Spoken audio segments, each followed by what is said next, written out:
Hi there. Welcome to Baseball by Design. I am broadcasting live, as always, from the Helmet Sunday Hall of Fame in my basement in Fort Collins, Colorado. Today, we're going to talk about the El Paso Chihuahuas, who are just one of the most fun brands out there. An absolute poster child for the era of wacky minor league baseball logos that we're in right now. I'm so pleased to be joined by Angela Olivas, who is the Senior Director of Marketing and Communications for the team and has been with the team since the inception. Angela, thanks so much for being here. Thank you for having me. Well, it's my pleasure. Absolutely. I just want to jump right in. And since you have been with the team since the inception, and I know that there was a big reaction when this nickname dropped, what was the reaction like working for the team when the name El Paso Chihuahuas was announced? We were actually very excited. I was one of the first people who actually was able to see the logo prior to the reveal, and one of the first in the office. Obviously, I was setting up the website and trying to do the collateral pieces so that as soon as the name was announced, we were full throttle Chihuahuas, El Paso Chihuahuas. We were excited. We actually had a baseball team at the reveal who ended up doing a hand sign of fear the ears. And when we saw that picture the next day, we knew that it was going to be amazing. And to see the lines outside the team shop the next morning was really, really thrilling because we knew that we had done something right. Awesome. Yeah, it's honestly, it's so much fun. And I'm sure everyone who is listening now knows what this logo looks like, but it is a Brandiose creation. I will be speaking with Jason Klein after you and I speak in this episode, but it's this cartoon. Chico the Chihuahua is the name of the mascot, and so Chico, it's a little cartoony and it's a little fun, but Chico's a little bit damaged, right? I mean, he's got this sort of torn ear and he's got the studded collar and this grimace and the sort of red eyes. So he's cute, but he's you don't want to mess with him. Do you want to talk about Chico a little bit? Absolutely. So in Spanish, Chico actually means small and tiny. But if you see Chico, he's actually about 6'8". So there's a little bit of an oxymoron there to represent what a Chihuahua is. And it's this little dog, but with a big bite. Chico is actually mischievous. He gets into a lot of trouble. But he loves people. He loves children. And that's what he goes after. And he tries to defend the city of El Paso, as well as its kids, its citizens. And that's what we want people to remember. He may be beat up and scarred, but it's because he has a big bite and has a fight in him for the city. So can you talk about where the nickname Chihuahua comes from? Like, why is that appropriate to El Paso? Absolutely. So El Paso is actually located in the Chihuahuan Desert. And the Chihuahuan Desert actually spreads from the United States southwest region through the country of Mexico. And it was really important that we have a logo and a nickname that symbolize what this community is. And when you're looking at El Paso on a map, we're pretty far from the largest city in Texas, which is Dallas, San Antonio, Houston. We're 8 to 10 hours away from there. And the closest next big city would be Albuquerque, 3.5 hours away, and Phoenix, 6 hours away. What people don't understand is we are actually a pretty large city. Combined in the entire borderplex region, which includes Las Cruces, New Mexico, El Paso, and Ciudad Juarez, we have over 2 million people in the borderplex community in the southwest region. But the perception is that we're a very small city. So we have a big, fierce bite to us. We're extremely loyal when it comes to defending our city, defending our region. And that's what a Chihuahua does. It's tiny, it's small, but it's one of the fiercest animals around. And that's why we chose the Chihuahuas. We put a name the team contest. There were some really good names that also signified the Southwest region. This happened to win out. And we couldn't be happier of the success that we've had after choosing the name. I know that there was a period between when they announced the nickname and when they unveiled the logos. Was there a difference in the reaction between hearing the nickname and then actually seeing the logos? We actually announced on the same day and unveiled in one day at the same time. we kept it pretty secret up until October 22nd, 2013. And we did a huge event at the Plaza Theater here in downtown El Paso. And it was all revealed at the exact same time. Within a couple weeks, had merchandise sold in all 50 states. And we were shipping across seas, and that's huge. One of the other things about the Chihuahuas is its marketability and how we can utilize that not only as in our merchandise, in a teddy bear, in a stuffed animal, a plush, and then not only that, but our new era caps, our clothing line, but also in the ballpark. If you look around the ballpark, we have the big doghouse. We have our bark brigade. We have our barking lots. We nachos in a dog bowl. It's those things that encompass the entire brand of the Chihuahuas. And it's not just a logo, it's not just a name, but it has become a brand, and a brand that people are proud to wear. Do you still have the woof top? We still have the woof top deck. Absolutely. That's my favorite thing, the woof top deck. So that's right. I have to tell you what triggered my memory there, why I said that the name was announced before the logos. When I wrote the article about this team in 2014 for sportslogos.net, I spoke with Tim Haggerty, who is your play-by-play announcer. And he told me that he had seen the name before he saw the logos. And so it was Tim who had this sort of mixed reaction between seeing the name and seeing the logos. So correct. Well, the office staff knew the name, and then it wasn't until a couple days prior, unless you were really into it, like myself, who had been designing the website and then our business cards and our signatures and collateral pieces that we were ready to launch the next day. You knew the name, you didn't see the logo. An initial reaction was probably not what everyone expected and hoped until you saw the logo.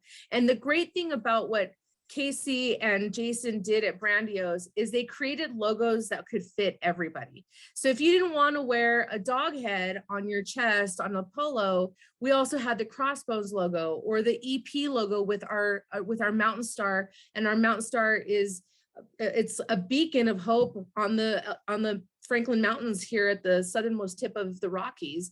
And it was all inclusive and all encompassing. And that's what we wanted to do, is create a brand that everyone could wear, whether you wanted to wear a dog or you wanted to wear the EP with the mountain star. Well, and the brand, one of the things it does is this goal of minor league teams now to be hyper local and to reference, local features that, are meaningful to folks in the community, and also to have an appeal nationally, right? For people who just like Chihuahuas. I have a coworker who just likes Chihuahuas, right? And so she's got some of this gear. You and I are both wearing the same logo right now. We're wearing the Chico, the dog head. I've got mine on my sweat stained hat, and you've got yours on your very professional looking shirt there. So it's just, to me, I think it does walk that line of having that hyper local appeal, which a brand has to have any meaning whatsoever, but then also appealing to a larger market just because it's fun and touches on this subject matter that means something to people outside the community as well. Chihuahuas, I think people have a strong reaction to Chihuahuas one way or the other. 100%. You think of a Chihuahua as, what do they call? They call them ankle biters. There's my dog barking in the background. But and it's not that. People think that they're yappy dogs, and you know what? They are yappy dogs. They have a big voice, they have a big bite, and that's what we are. And they're also fun, and they're loving and loyal. And people around the world have Chihuahuas as dogs because of their demeanor and their personality and their spunk. And that's what makes it a worldwide brand, not just a local brand or a national brand, but a worldwide brand. And we're constantly shipping worldwide because people can relate to the logo. Is this your dog playing with a toy in the background? I love this so much. Yes. This is absolutely staying in the podcast. No way is this getting cut. but yes, it is a worldwide brand. and it appeals to everyone from adults to children. The beauties of working from home, right? Like exactly. So this is funny. I've got this 15-year-old cat wandering around here who was the cat was meant to just be like a 3-month stay because of COVID. And then, she and I bonded, and I was just like, no, the cat stays. But she likes to come down and make her presence known while I'm recording the podcast too. So Yodel has been edited out a few times. But I actually bring up Yodel the cat because you mentioned the Chihuahuas dog bowls that you have. I have never been to a Chihuahuas game. It's high on my list. The stadium looks beautiful. But I have a very good friend who went there, Howard April, who's going to be a guest on the podcast at some point here. But he went to a game and he came away with all this loot, basically. And one of the things he had was a Chihuahua dog bowl. And he sent it to me because he knows that I like plastic things with minor league baseball logos on them. I talk frequently about my Helmet Sunday collection, which you can't see behind me, but it's it's about 350 Helmet Sundays on a shelf behind me out in my basement, including, I think, a couple from the Chihuahuas.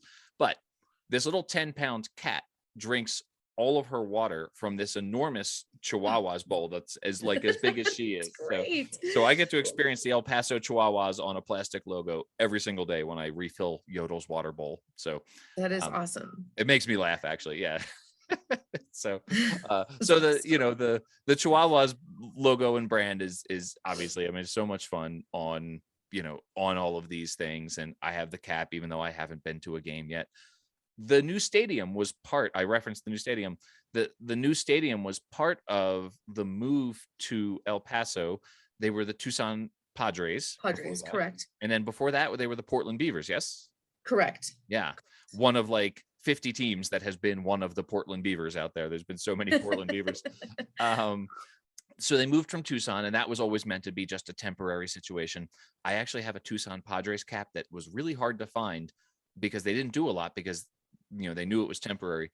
Correct. But I love saguaro cacti. So, I had to find that, even though I object on principle to teams being named for their parent clubs. So obviously the move from Tucson to El Paso, the name change, but the new stadium was part of all of this. I know that you've been in El Paso. Are you El Paso native? I am. I'm born and raised and will probably die here. Okay, well, let's not talk about that. But the new stadium was a huge deal for the city.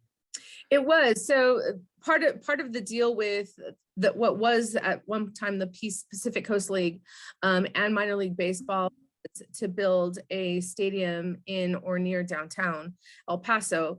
We had already had a minor league stadium built in 1991 when the El Paso Diablos were the AA affiliate of, I believe at the time it was the Milwaukee Brewers, and then eventually became the Arizona Diamondbacks before being sold. And I believe it was 2004, probably before that, I want to say, but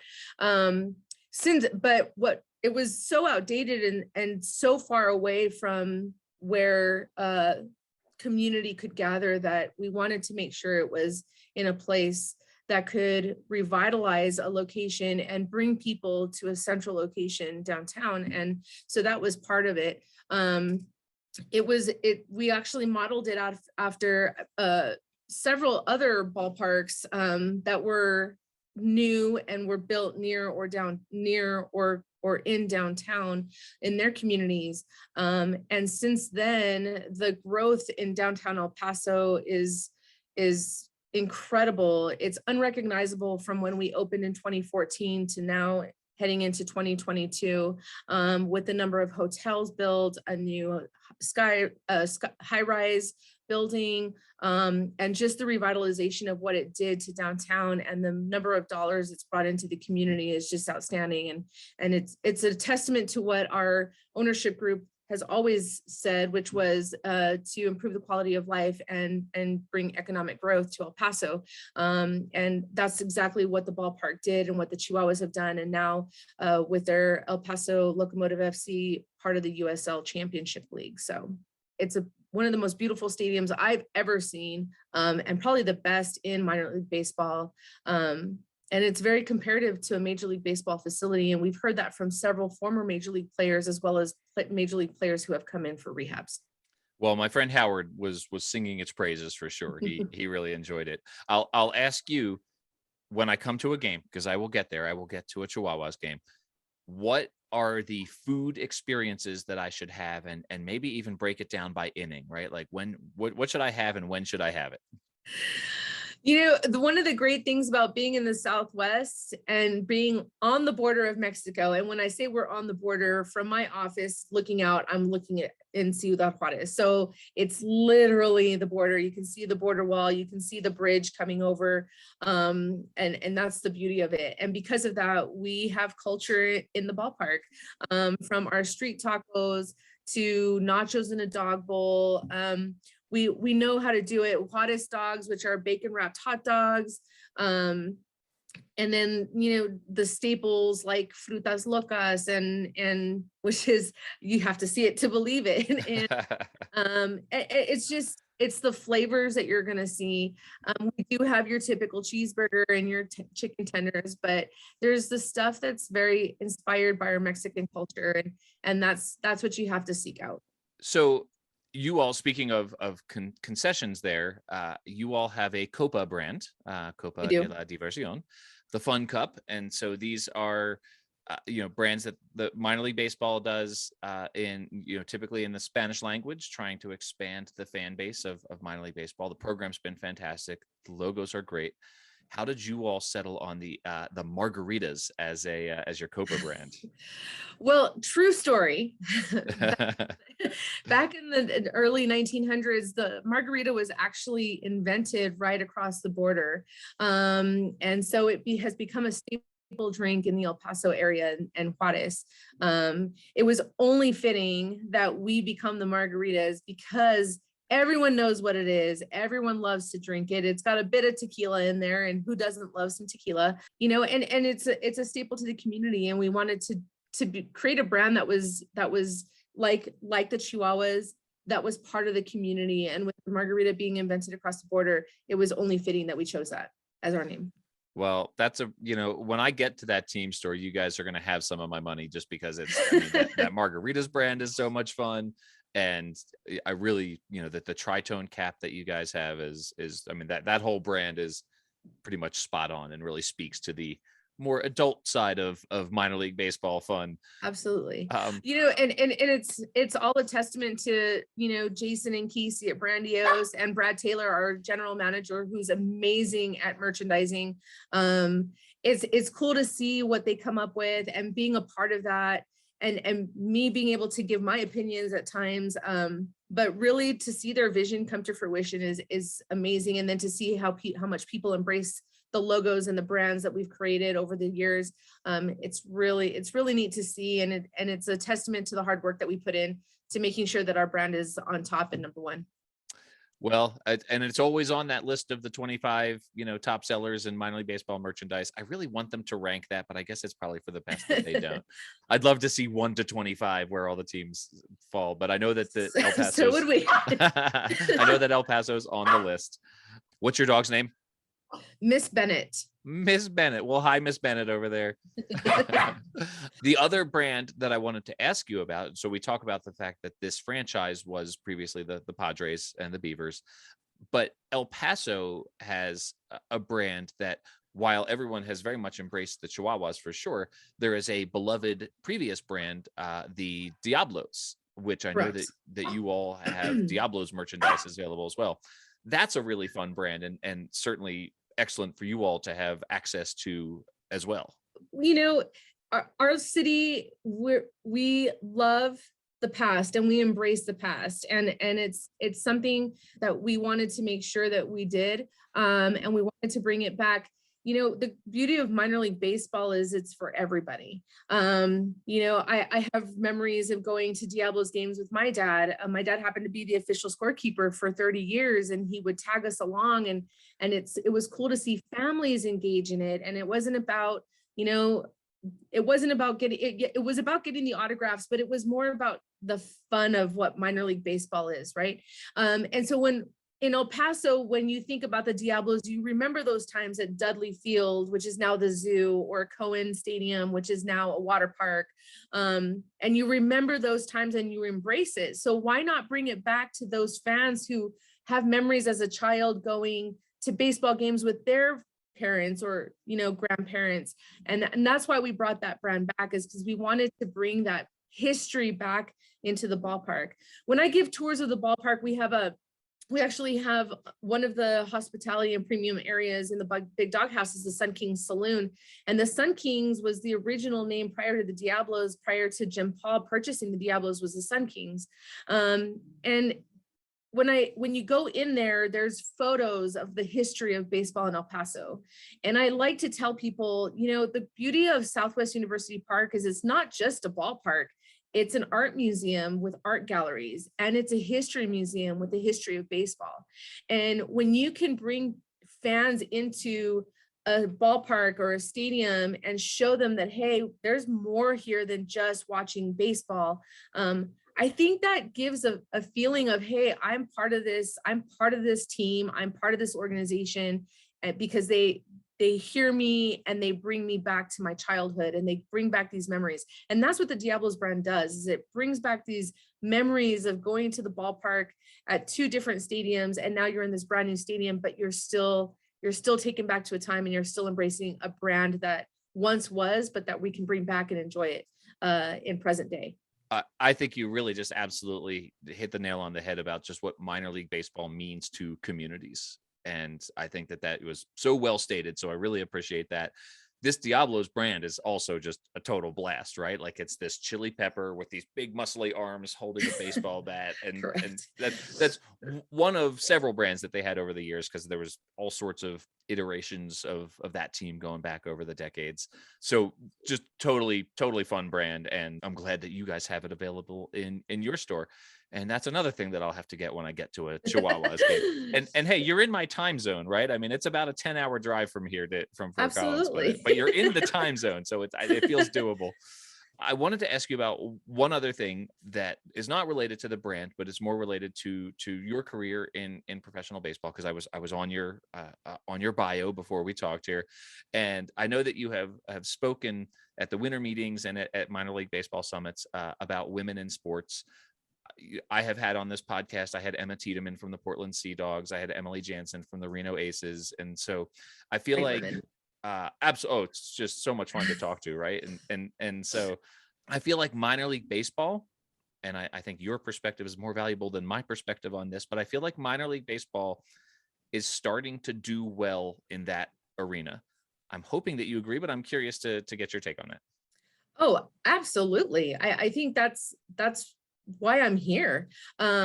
It's also a testament to the ownerships and leadership groups. I can tell you, working for Alan and Brad has been one of the highlights of my career. And that's through my entire career, not just in baseball. When you look at how they hire and who they hire in our organization, majority of the senior directors are women. And I don't think that's because they're seeking out women on purpose. I think they're just looking for the most talented to fit a position. And sometimes that, whether it's a female or a male, but I've worked in sports for 20 years now, and I've been a part, and I've seen the transition in every facet, from when I worked in collegiate sports, and you see the number of now female athletic directors, and you look at how that's progressed. And then you look at minor league baseball and Major League Baseball, Florida Marlins hired the first general manager who's a female. And you look at, officiating and how that's changing and becoming more diverse. I think it's a testament to the change and what's happening, and the fact that more women are seeking these opportunities and have the ability to do it, and they're being hired for the job that they can do. And I'm completely honored. I say this all the time, to work for who I work for, because I've learned so much under Alan and Brad, but not only that, they've given me opportunities to continue to grow professionally. And that is huge. It's not about just being hired and then staying in a position. It's, let's hire you, but we want you to grow. And I think as more employers continue to do that, you're going to see more diverse in the workplace, and especially when it comes to the sports industry. I'm very glad to hear that, and thank you for sharing that. I know that I sprung that question on you, but I'm glad to hear that the sport that we love is doing well in that arena. So absolutely, thank you for sharing that. Angela, what have we not talked about? Is there anything else that we haven't touched on about this identity that listeners of the podcast should know?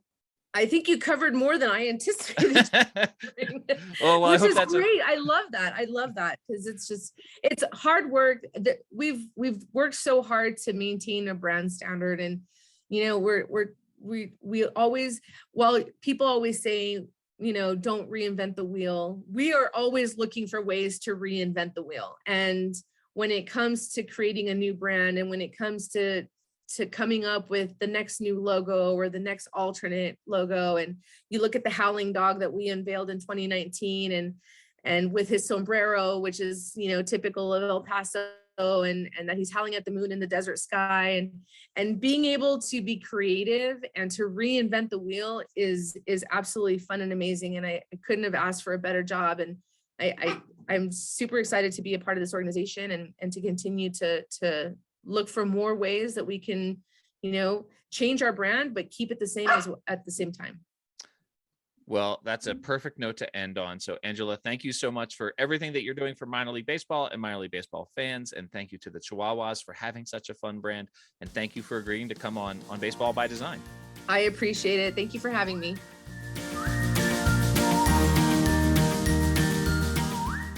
Hi there, everyone. Welcome back. I'm very happy to be joined again by Jason Klein from Brandiose. Jason, thank you for coming back on to talk about the work that you do. This one is just one of my favorites. Absolutely, a classic. One of the defining logos of this sort of what I call the wacky era of minor league baseball logos. I know that this one's a special one to you guys too, because this is it's so popular and is such a story. So I'm just gonna jump right in and hand it over to you. Can you tell the story of how you arrived at the idea for Chihuahuas for the nickname for a minor league baseball team? Yes. So before we get started, we always encourage clubs to do a name the team contest. It gets the community involved. And one of the things that we always ask in our contests is not just what the name that the fans think would be a great team name, but why the story is representative of the community.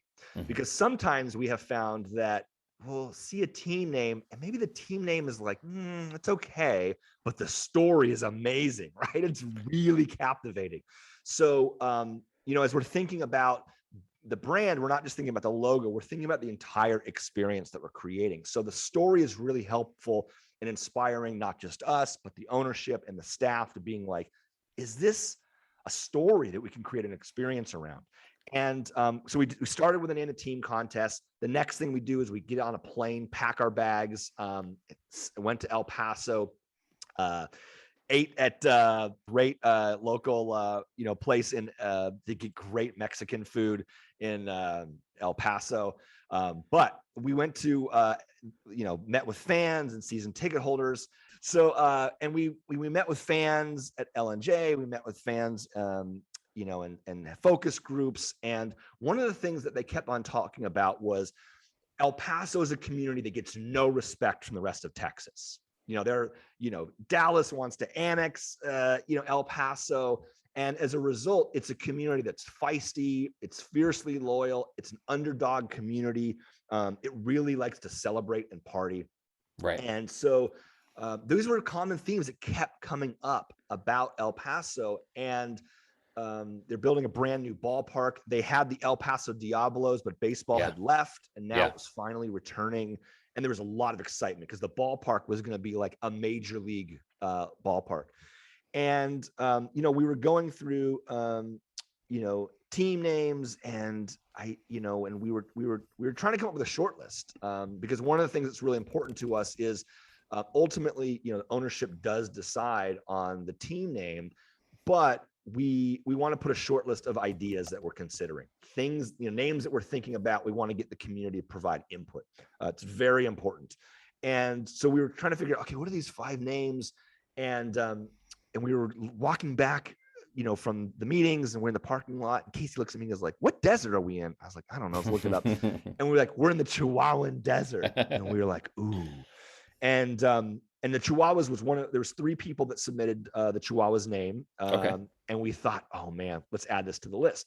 So anyways, yes. So it was on the short list, ultimately became the name of the team.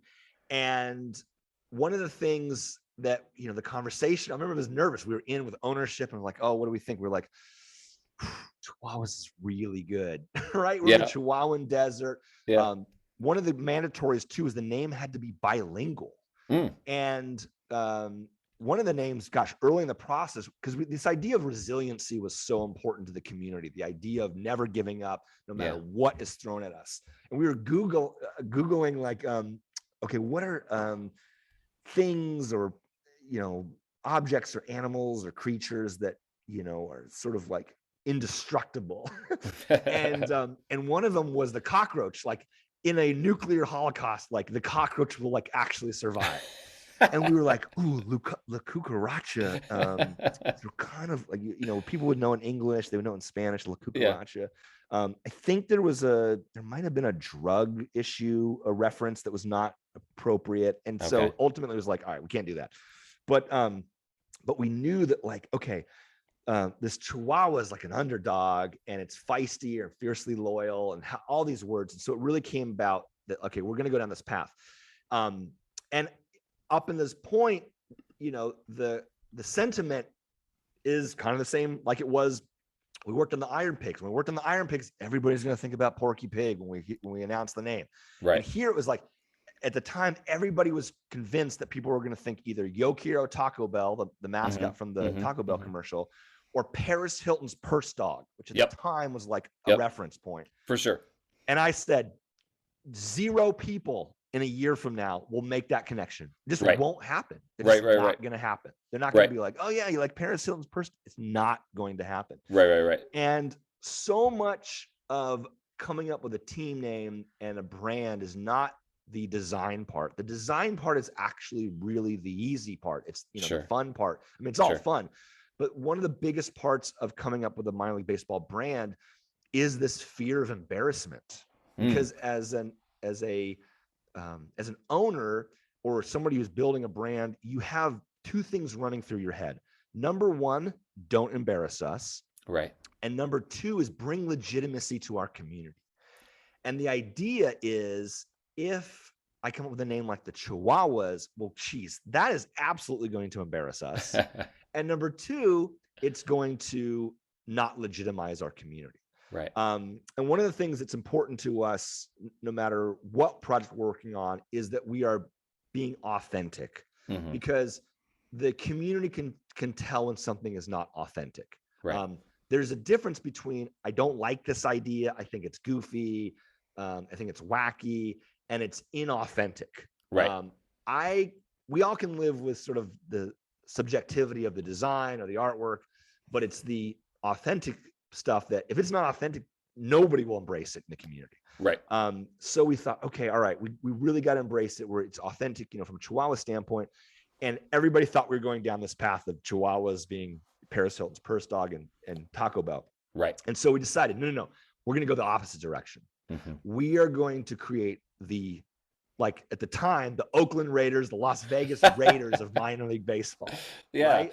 Yeah. And it was like, no, this is a dog that has taken a few licks, right? People say that El Paso gets no respect, right? It gets crapped on by the rest of Texas. Yeah. Like, we're going to show that, right? We're going to show that it's the Oakland, like this dog does not give up.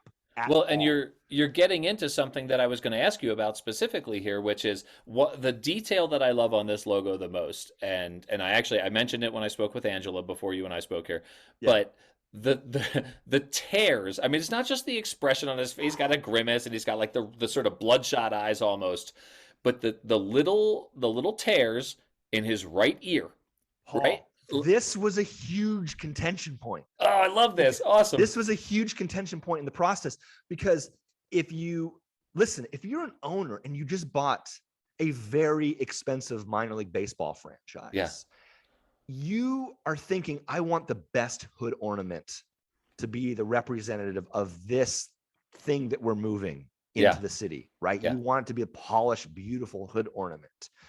And Casey and I said, but here's the thing. If we're going to be authentic, we have to acknowledge that this community has taken a lick and keeps coming back. Yeah.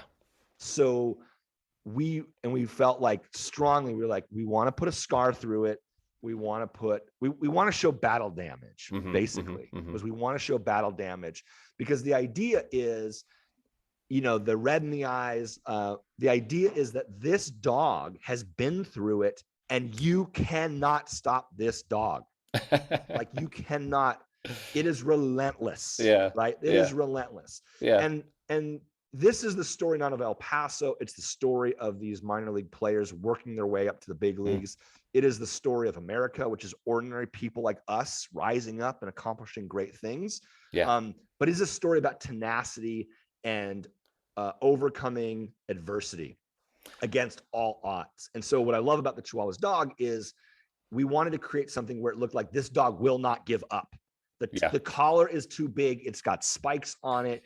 It is, it would not move with that collar being that huge, right? But it's like, no matter what, this little dog, which everybody assumes is a yip yip dog, is coming at you. It will not give up.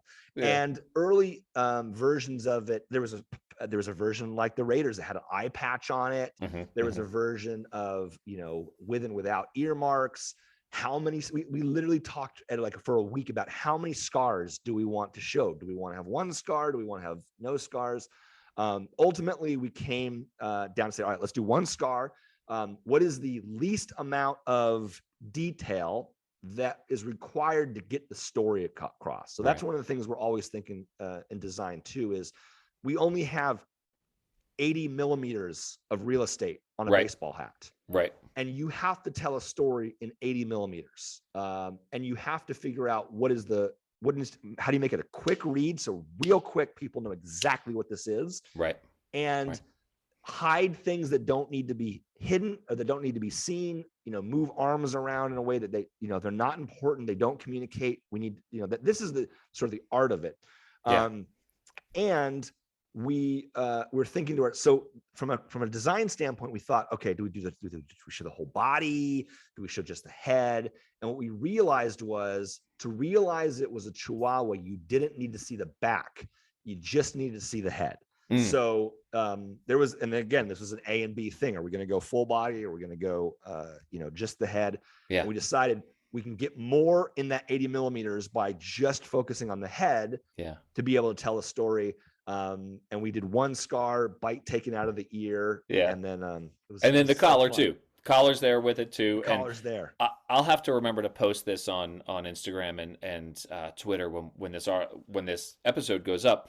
But the sketches, the round one concept sketches that you all have posted on your website, they show a lot of different ideas about how this Chihuahua might have been treated. And I see the eye patch, and I see there's one here who looks like almost sort of rabid, right? Like, and there's another one with like the chains around his neck. And so, I see the ideas that you guys were exploring. One of the other logos has the crossed sort of dog bones, and those dog bones are pretty beat up, and there's a baseball over it, and the baseball has some tears in it. So you guys were using that motif. That battle wounds. And I think we used tequila lettering. Nice. We looked at a lot of tequila bottles for the lettering style. Nice. We wanted it to feel a little rough, a little unfinished, to look like tequila lettering was the inspiration for that. One of the things that kept on coming up was, what if somebody doesn't want to wear a dog? What if they don't want to wear this dog on their hat or their polo shirt? And so those people are wrong. They are wrong to not want to wear a dog. It's funny because that is, over the years, that's always the comment was like, oh, what if somebody, is going to embarrass? And they're like, I don't want to wear the dog on it. So we did the EP with a mountain star, which is a famous star that lights up at night on the mountain. We also had the skull and crossbones concept with the baseball and the bones, because it was like, what if you didn't want to wear the dog? Now, without fail, every time we have this conversation, no matter what the club is, it's like, well, what if somebody doesn't want to wear that main thing that we are putting all of our energy into? And you know what? The letters do not sell. They just don't. I know that it's traditional. It works in Major League Baseball, but in minor league baseball, the letters don't sell. And I think it's because when you put on that cap, you can adopt the identity of the spirit of that Chihuahua. But if you are from, Spokane and you're wearing an EP hat, it's like, you can't. What does it mean? What does it mean? Yeah. So Speaking of, I'm wearing my sweat-stained Chihuahuas hat right now while we're talking here. So yeah. it's so I want to be respectful of your time here, but I do have two specific things I wanted to ask about with this brand. You and I have talked in the past about your sort of homage that you do to the swinging friar, right? Yeah. The Brandiose suite of logos often have a character swinging a thing. In this instance, you have this Chihuahua character, and he's swinging a bone, and he's all he's pretty twisted up in this swing, right? Like I think a baseball coach might look at this swing and be concerned about his stance. But can you talk about this Chihuahua who's like swinging this bone that's way too big for him, right? Like he obviously picked the wrong one out of the thing, but he's taking this mighty cut at a pitch. Yeah, I mean, well, I should start back. The swinging character is not, it's not just a Padres thing. If you look back historically, there was a time when the Indians had a swinging character. There's a time when the Red Sox had a swinging character. The swinging character is not just a modern thing. It's maybe like 100 years old. It's been around for a long time. Now, the attention obviously goes to the swinging friar, but there are, it's not just a swinging character that is exclusive to the Padres. Sure. One of the things that we love about characters in general is that, they have been over the history of baseball, specifically in Major League Baseball. They've appeared definitely during the mid-century advertising, Tony the Tiger, Snap, Crackle, Pop, product advertising era of the 50s and 60s, we start seeing a lot more of those characters popping up. And today we have Mr. Redlegs, we have Mr. Met, we've got the Swinging Friar. So the idea of characters appearing on uniforms as sleeve patches is part of the heritage of baseball. It's not something that, it's something that we think works great in minor league baseball, so we embrace it. Yeah. And, as San Diegans, Swinging Friars, like, it's so good. It's for so many reasons. It's so good. Right. Well, and I'm from Philadelphia, and he's the iconic one in my mind too. So that's where my mind went to. Like, he's the iconic character swinging a bat. Yes. And so, when we have the opportunity to work on Padre affiliates, whether it's Eugene when they were a Padres affiliate, whether it's Tri-Cities when they were a Padres affiliate, whether it's the Chihuahuas, we always look for an opportunity to get in the Swinging Friar homage, if you will. Well, I like this guy. I like that the bat's a little too big for him. But he's still swinging it anyway. He's got he's got a pretty good upward momentum there. That's an all or nothing swing right now. Love it. Yeah. Last thing I wanted to ask you about on this brand, and something else that we've talked about. I mean, we talk about what did you call it? The J curve. The J curve, yeah. The J curve, and I understand that the J curve of an initial sort of negative reaction followed by embracing of a logo was as steep with this team as with any. Yes. And there's a couple of factors that are happening whenever you launch a brand. The J curve is definitely something that it's not something we made up. It is, you can Google J curve, which is you announce something and it's sort of passion over time, if you will. So you announce something, immediately it goes to, I hate this. And then you cross the chasm of, I hate this, to neutrality. And then over time, people love it. Right. El Paso had more backlash than we've ever experienced before. People said, I cannot believe this is awful. I can't believe that you're doing this. Now, the reason this happens is for a couple of reasons. Number one is if you're not familiar with the product of minor league baseball and you expect Major League Baseball and you come in, you're expecting a teeth and nails type of, the sort of, or something what we call, I don't know, people call it classic MLB. Like, I want something classic, right? Which we can get into debate about that. But Chihuahuas does not resonate with what I expect. So it's like, I hate this. Yeah. Or maybe, I think it's it's an embarrassment, right? We're a Chihuahua, like a yip dog. I hate this. Right. The other thing too is that whenever you change it, if there's a pre-existing team that exists in that community, imagine having a box that has a logo on that box, and maybe it was the El Paso Diablos, maybe it was the Huntsville Stars. Even if you're just changing the logos, right? You have this box, and over time you're putting emotions in that box. Maybe you took your daughter to her first baseball game. Maybe you took your son and they won the championship, or you remember that fly ball that you caught, or that food item, or you had this really emotional moment, and you put your emotions in this box. And then all of a sudden, without your consent, somebody comes along, usually an owner, and says, well, I want to dump out all your emotions out of this box, throw it away, and I want you to put them in this new box. Right. And as a fan, you're like, no, this is awful. And any sports fan who's had their team change marks, initially you're like, no, I hate this, right? Sometimes if the story is told well, if they've done a great job of communicating intention, maybe they've brought you along on the process, it's not as rough, or maybe you like it. It's all, design is subjective. But if you've ever felt like you hated it, and then it's sort of, you're experiencing that J curve. The other thing too is that people go through change and they experience grief in the same way that grief is experienced. So for example, whenever something is launched, we're going to hear the first thing, which is, you got to be joking. This is a joke, right? Is it April Fool's? This is a joke, which is the denial part of the process. Then you get into the, this is awful. I hate this. This is the stupidest thing ever. If we haven't gotten an email with 4-letter words in the subject line, I know we haven't really done our job. You're ruining baseball. We've heard it all. If everybody's like, I don't know if Brandiose, we hear it all. We hear your comments. We know what it means. And then, that's the anger part of grief. And then there is the sort of, hey, owner, listen, we all make mistakes. I think if you just went back to the drawing board and just apologized, said, hey, you know what, we made a mistake, went back and and this is the bargaining phase of grief. So it's expected. It's human nature. We don't, as humans, generally just don't like change. We don't.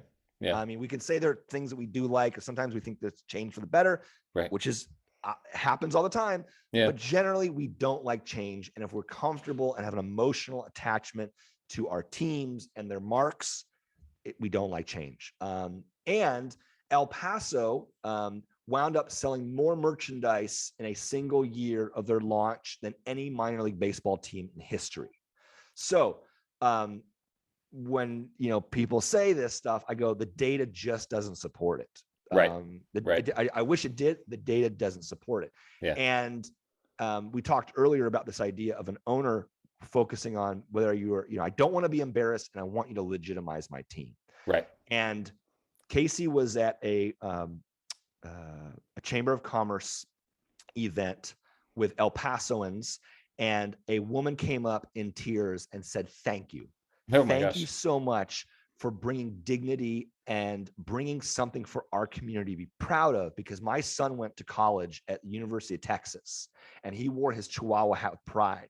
And all of his new friends at UT came up and, they were just meeting for the first time. They're like, hey, Chihuahuas, I love the Chihuahuas. Awesome. And that kid had so much pride and wanted to come back after college. He was convinced, like, I'm never coming back to El Paso. He wanted to come back to El Paso and be a part because now that community had dignity and was respected. And if you are that kid, or you are that community member, or you're a fan, or that owner, let me tell you what, the Chihuahuas absolutely legitimized you, because everyone around America is wearing your merchandise. You are legitimized. And you know what? When someone goes, oh my gosh, the Chihuahuas, I love the Chihuahuas. Are you embarrassed? Not at all. You are the opposite. You are the opposite. You are absolutely like thrilled. You're not embarrassed, and you feel completely legitimized. And to this day, that momentum just keeps getting bigger and bigger and bigger. And so when we build a brand, yes, we know that there is fear. Fear is the number one killer of any success. It is. It's the absolute killer of success. And if you have that passion to know that I can overcome this. We're going to create something that people are going to be proud of, that is authentic, that celebrates who we are. It's going to have a scar because we've taken a few licks. We're feisty. We're fiercely loyal. We're an underdog. You will set the merchandise record for all minor league teams. And somebody always asks me like, well, you're only in this for the money. You know, they tell the owner, you're only in this for the money, or it's all about the money. And I say, money is important, but you cannot run a team off of merchandise. But let me say this. If you get a ticket to a baseball game and you go to a game, right? Maybe it was a group order or friends going, you cannot have a good time and still buy a ticket, right? You can be like, it wasn't for me, right? Or I came to support whatever. It's not my scene, right? Yeah. So attendance to me is not a great measure of success. Yeah. But if you are willing to spend money to buy a product in which you are going to wear as a walking billboard for an entity, the sports team, right? If you're going to spend your own money to walk around and advertise for a team, that is a commitment that ticket sales just does not have. Yeah. Right. Absolutely. That is a commitment that you are making. And when you are a team that sells a lot of merchandise, you have said, there is a great portion of America or worldwide of people who say, I will walk around my community to wear this hat and support what you're doing. Maybe I'm not there in the community to watch the games. I support what you're doing. Right. And that's why merchandise sales is such a great measuring stick for success. Well, and I'm sitting here as a person wearing the Chihuahuas cap, and I've never been to a Chihuahuas game. I want to get to one. Right? So I'm curious, when someone sees that you wearing that hat and doesn't know what the hat is, what sort of conversation ensues? Usually it's a conversation about dogs. I mean, honestly, it's, people who have Chihuahuas ask me about this cap, and people who aren't familiar with minor league baseball will see it. They like the character and they like these little beat up. And so all the things we've talked about without understanding that he's even from a baseball team, which is something minor league teams, are doing so well right now. So Jason, I've taken up more time than I meant to. Oh, this was so fun. Thank you so much. Brandiose.com is the website, at Brandiose with a B on all the socials. That's where you can find Jason and Casey and Brandiose and the work that they do. Thanks for coming on and talking about the Chihuahuas. Anytime. I love this.